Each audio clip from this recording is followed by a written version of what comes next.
ان اللہ وملائکتہ یصلون علی النبی یا ایھا الذین آمنوا صلوا علیہ وسلموا تسلیما اللہم صلی علی سیدنا محمد وعلی آلہ وصحبہ وبارک وسلم۔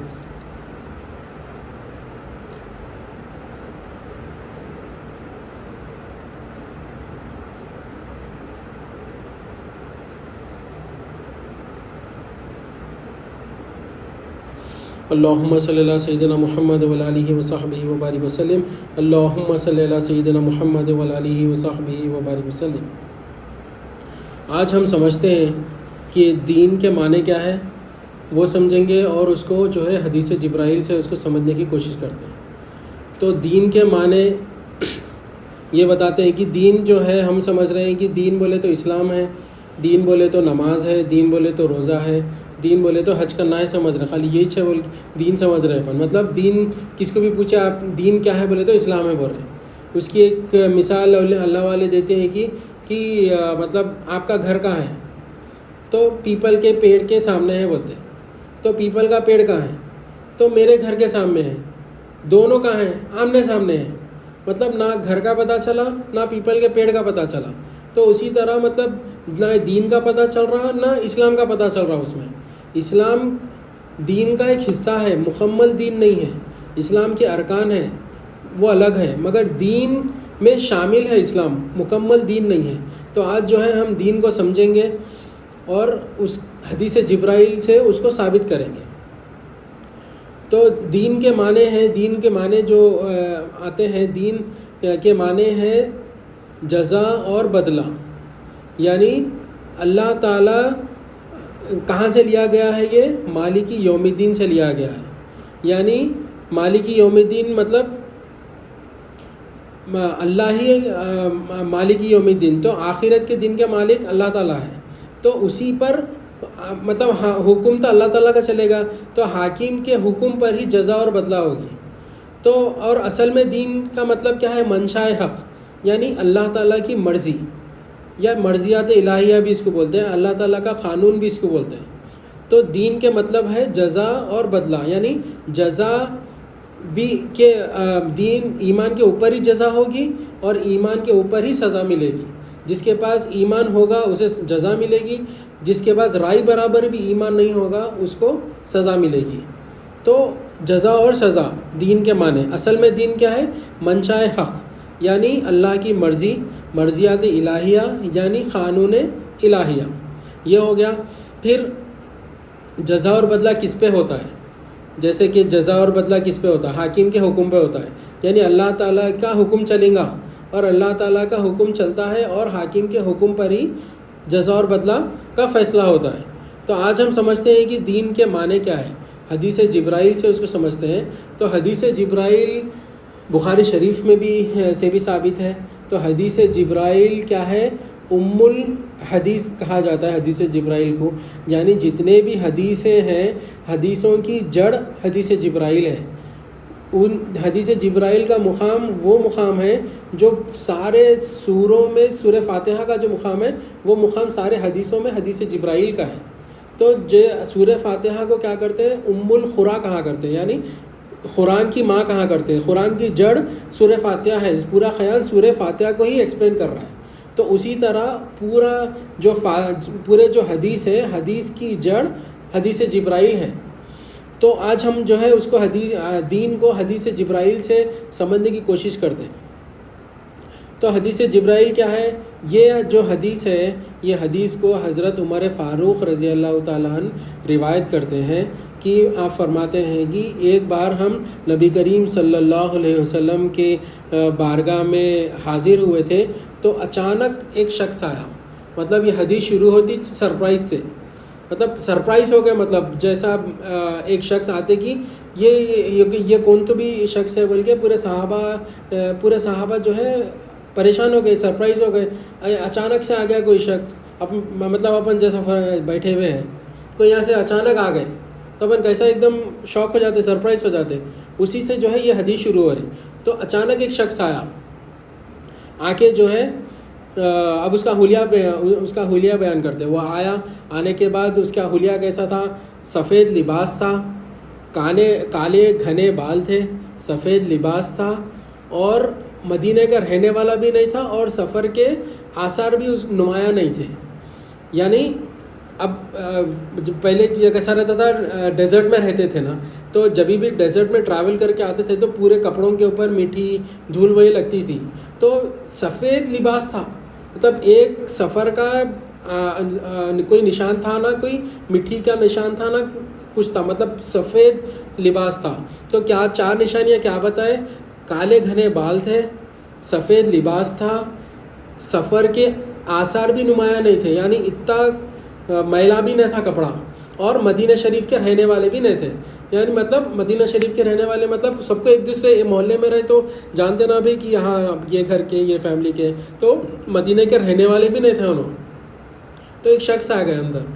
آنے کے بعد جو ہے صحابہ اکرام کے صفوں کو چیرتے ہوئے نبی کریم صلی اللہ علیہ وسلم کے گھٹنے مبارک کو اپنے گھٹنے مبارک لگا کر, جیسا ہم اتحیات میں بیٹھتے ہیں اس طرح اتحیات کے پوزیشن میں بیٹھ کر نبی کریم صلی اللہ علیہ وسلم کے گھٹنے مبارک کو اپنے گھٹنے مبارک لگا کر اس طرح سے بیٹھ گئے. بیٹھ کے پہلا سوال کرتے ہیں کہ یا محمد صلی اللہ علیہ وسلم, اسلام کیا ہے؟ کیا پوچھے؟ یا محمد صلی اللہ علیہ وسلم, اسلام کیا ہے؟ تو نبی کریم صلی اللہ علیہ وسلم نے ارشاد فرمایا کہ تو گواہی دے کہ اللہ کے سوا کوئی معبود نہیں ہے اور نبی کریم صلی اللہ علیہ وسلم اللہ کے رسول ہے. نماز قائم کر, رمضان کے روزے رکھ, زکوٰۃ دے, اور استطاعت ہو تو حج قائم کر. یعنی اسلام کے 5 ارکان بتا دیے, کلمہ, نماز, روزہ, زکوٰۃ, حج. اور پھر وہ شخص جب جواب سنا نبی کریم صلی اللہ علیہ وسلم کا تو بتاتا ہے کہ صدقت یا رسول اللہ, یعنی آپ نے سچ فرمایا یا رسول اللہ. تو صحابہ اکرام پھر حیران پریشان ہو گئے, ارے جب صدقت کب بولتا ہے انسان کہ جب آپ پوچھنے والا جو سوال ہے اس کا جواب بھی آپ کو پتہ ہو اور سامنے والا ایگزیکٹلی وہی آنسر آپ کو دے, تبھی آپ بولتے ہیں کہ ہاں آپ نے سچ فرمایا. تو صحابہ پریشان ہو گئے کہ ارے جب ان شخص کو جب سوال کا جواب پتہ تھا تو پھر سوال کیا کیوں؟ جب جواب پتہ تھا تو پھر ان لوگ سرپرائز میں ہی تھے, شوق میں ہی تھے. پھر دوسرا سوال پوچھتا ہے وہ شخص کہ یا محمد صلی اللہ علیہ وسلم, مجھے ایمان کے بارے میں بتائیے. تو نبی کریم صلی اللہ علیہ وسلم نے ارشاد فرمایا, تو ایمان لا اللہ پر, فرشتوں پر, اللہ کے کتابوں پر, رسولوں پر, قیامت کے دن پر اور اچھی بری تقدیر پر. 6 آپ نے جواب دیے نبی کریم صلی اللہ علیہ وسلم. کیا جواب دیے؟ کہ تو ایمان لا اللہ پر, اللہ کے فرشتوں پر, کتابوں پر, رسولوں پر, قیامت کے دن پر اور اچھی بری تقدیر پر. تو پھر وہ شخص کہتا ہے کہ صدقت یا رسول اللہ, آپ نے سچ فرمایا یا رسول اللہ. پھر وہ لوگ پریشان ہو گئے, ارے جب اس کو سوال کر رہا ہے اور جواب ملنے پر جواب کی تصدیق بھی کر رہا ہے تو مطلب اس کو جواب پہلے سے پتا تھا, تو جب اس کو جواب پتا تھا تو وہ پھر سوال کیوں کر رہا ہے اس کا. تو پھر تیسرا سوال پوچھتا ہے کہ مجھے احسان کے بارے میں بتائیے. تو نبی کریم صلی اللہ علیہ وسلم فرماتے ہیں کہ تو اللہ کی عبادت ایسے کر کہ اللہ تجھے دیکھ رہا ہے. اگر وہ ویسا نہیں کر سکتا تو یہ یقین رکھ کہ گویا تو اللہ کو دیکھ رہا ہے.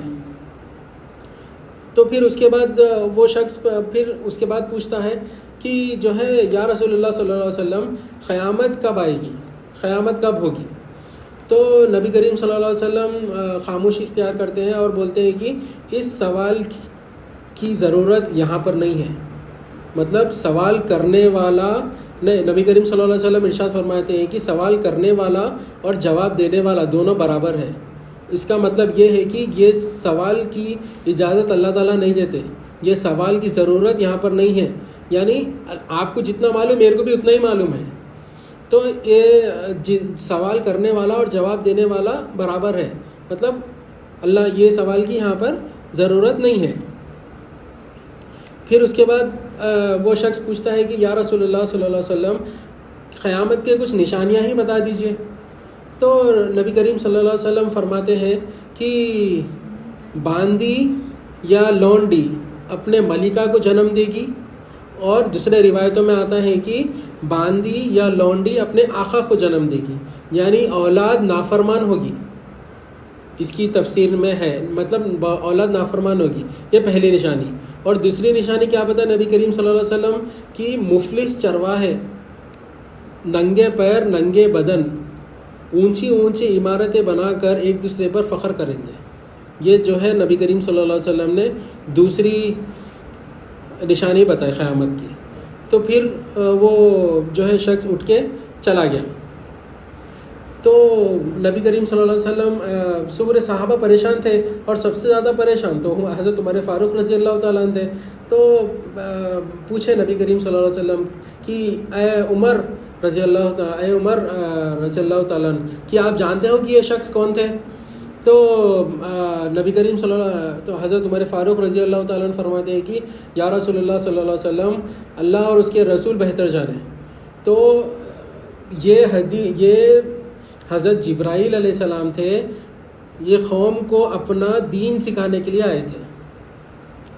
تو ہمیں یہ حدیث جبرائیل کا جو مقام ہے وہ سارے حدیثوں کی جڑ حدیث جبرائیل ہے. تو حدیث جبرائیل دین کی بنیاد ہے. تو دین کی بنیاد بہت ضروری ہے. تو ہم نے وہ کیا معلوم ہوا دین کی بنیاد کیا ہے؟ اسلام، ایمان، احسان. یہ تین چیزیں جو ہے دین جس کے پاس ہے. تو پہلی نشانی قیامت کی کیا بات ہے؟ خیر دوسری نشانی تو اپن یو اے میں رہ رہے ہیں اپنے کو معلوم ہے. دوسری نشانی جو یہاں کے جو بڑے بڑے بلڈنگس ہیں ایک دوسرے کو جو ہے وہ لوگ بتا کے ایک سے بڑی اونچی عمارت بنا کے ایک دوسرے پہ فخر کرتے رہتے. وہ تو کھلا سیکرٹ ہے, اپن کو بولنے کی ضرورت نہیں ہے. جو پہلی نشانی ہے اگر وہ ہم اس کے اوپر غور کریں تو یہ ہے کہ ایک باندی یا لونڈی اپنے آقا کو جنے گی یا باندی یا لونڈی اپنی ملکہ کو جنے گی. اس کا مطلب یہ ہے کہ اولاد نافرمان ہوگی ماں باپ کی. تو جس کے قلب میں جس کے پاس اسلام، ایمان، احسان ہے وہ ماں باپ کا فرما بردار ہے. جس کے پاس اسلام، ایمان، احسان نہیں ہے وہ نافرمان ہے. بھلے ہی وہ جو ہے دین کی تبلیغ کرتا ہو, اچھے لہجے میں قرآن پڑھتا ہو, اچھے لہجے میں نماز ادا کرتا ہو, 5 وقت کا نمازی ہو, مگر اس کے پاس اسلام، ایمان، احسان نہیں ہے اور وہ ماں باپ کا نافرمان ہے, تو اس کے پاس یہ اللہ تعالیٰ کے پاس اللہ تعالیٰ کی بارگاہ میں یہ بالکل بھی دین قبول نہیں ہے. اللہ تعالیٰ کو جو ہے اسلام، ایمان، احسان تینوں بھی جو ہے اللہ تعالیٰ کو ایک ساتھ چاہیے اور 100% چاہیے. جیسا آپ نماز پڑھ رہے ہیں, نماز میں جو ہے اللہ تعالیٰ کیا بولے کہ اللہ تعالیٰ اپنے کو 3 چیزیں دیے, جسم دیے, قلب دیے اور روح دیے. تو اللہ تعالیٰ بولیں گے جب نماز قائم کرو تو یہ 3 چیزیں بھی رہنا وہاں پہ پریزنٹ. خالی اسلام اور ایمان ہے, احسان نہیں ہے, مطلب جسم اور قلب ہے, روح نہیں ہے, تو قبول نہیں ہوگی. اللہ تعالیٰ جسم ہے, قلب اور روح نہیں ہے, مطلب خالی ٹھہرے ہوئے ہیں, اپن کانکچ ہے دوسری دھن میں, وہ بھی نماز قبول نہیں ہے. اللہ تعالیٰ کو اسلام بھی چاہیے, یعنی اسلام کے جو تعلق ہے وہ جسم سے ہے. اسلام کا تعلق کیا ہے؟ شریعت, مطلب جسم سے ہے. اور ایمان کا تعلق جو ہے قلب سے ہے, اور احسان کا تعلق جو ہے روح سے ہے. تو اللہ تعالیٰ کو جسم بھی چاہیے, قلب بھی چاہیے اور روح بھی چاہیے نماز میں. تو وہ پورا مکمل دین ہے. وہ مکمل دین کے ساتھ جب ہم نماز پڑھیں گے تب اللہ تعالیٰ جو ہے وہ نماز کو قبول کریں گے اور ہماری عبادتوں کو بھی قبول کریں گے. تو آج ہمارے کو کیا بات سمجھ میں آئی کہ دین کے اصل معنی کیا ہے؟ دین کے معنی ہے جزا اور بدلہ. اور اصل میں دین کیا ہے؟ اللہ کی مرضی ہے, منشاء حق ہے. اور دین کیسا ثابت ہے؟ حدیث جبرائیل سے ثابت ہے. تو حدیث جبرائیل سے کیا بات سمجھ میں اپنے کو؟ دین کے معنی جزا اور بدلہ ہے. دین میں کیا ہے؟ اسلام، ایمان، احسان کا مجموعہ دین ہے. تو اسی کے ساتھ میں اپنی بات کو ختم کرتے ہوئے اللہ تعالیٰ سے دعا کرتا ہوں کہ جو کہا گیا ہے سنا گیا اسے عمل کی توفیق عطا فرمائے, جو غلطی ہوئے اسے معاف فرمائے. واسطہ نبی کریم صلی اللہ علیہ وسلم کا ان اللہ و ملائکتہ یصلون علی النبی یا ایھا الذین آمنوا صلوا علیہ وسلموا تسلیما. اللہم صلی علی سیدنا محمد وعلی آلہ وصحبہ وبارک وسلم برحمتک ارحم الراحمین. الحمد للہ رب العالمین.